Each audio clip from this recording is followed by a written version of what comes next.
Who have the medical waste from last year's tour? I have no idea what the story is there. I've not been asked about that. I've not been informed about that. Other people are aware of that, but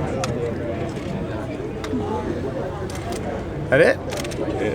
This is the last time we're talking about it, so if you got questions. Lance, can we have a picture of it here? In a minute. Are you going to win today's stage?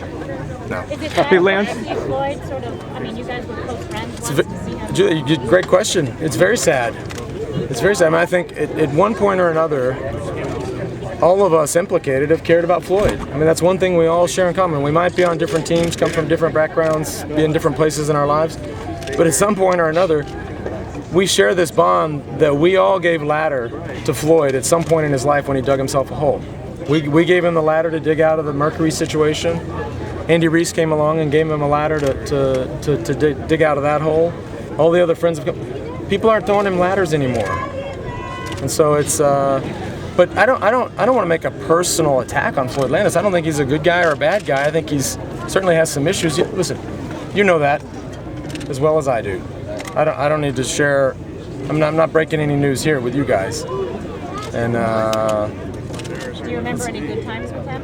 I mean, can you describe some of them? Floyd's an interesting character. I mean, he's funny. He's volatile, obviously. But yeah, no. Are you prepared to say you're against performance drugs? Of course we're prepared to say that, and we've backed it up. I've been here for 20 years saying the same thing. The fact that I'm almost 39 years old out here, still at the front of the group, I think says it all. I don't need to beat that dead horse. Well, you still didn't Did you say respond specifically to Floyd's claim that you and Johan taught him how to dope? Other than saying it's not true. I don't know what your response is. As I said, I mean, we can only speak about what happened on our team. I can't tell you what happened at Phonak. I can't tell you how he won the 2006 Tour de France. It's compelling that in all of this, the one thing that brought this about was the testing positive for synthetic testosterone, and that's not.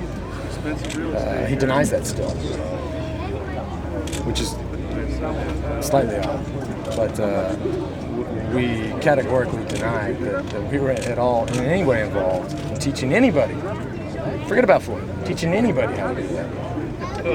Lance, it's hard to hear. What about the impact on U.S. cycling and cycling as a sport? No doubt, it's not a good story. I mean, this is a distraction. But I mean, if you look at this race and you look at the turnout, I'd say things are strong. I mean, the sponsorship has been strong. We have 4 American teams in the tour this summer. We've got great turnout with spectators here, good media coverage. I'm optimistic. I mean, this is something we have to deal with. But like I said in the very, very beginning, I would tell you I'm surprised, but I'm not. Did you ever contact him after he sent you those initial emails, like you said, when they started? No, they started a couple years ago, and I wrote it. That was a text, and originally they started as text messages, and I wrote him back after a while. And again, Johan can speak more to what he wanted from us and from the team, but after a few of them, they got to be so annoying. I wrote him back and said, Floyd, leave me alone. You do what you have to do.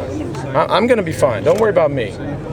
But you got to stop texting me, and you got to stop annoying me. I mean, you got to stop harassing me. You say you're going to make these emails public. Is that true? No, I'm saying I think that eventually they'll all be public. I mean, right now there's one of them, but there's plenty of others. Thanks, Lance. Thank you, Lance. Yeah.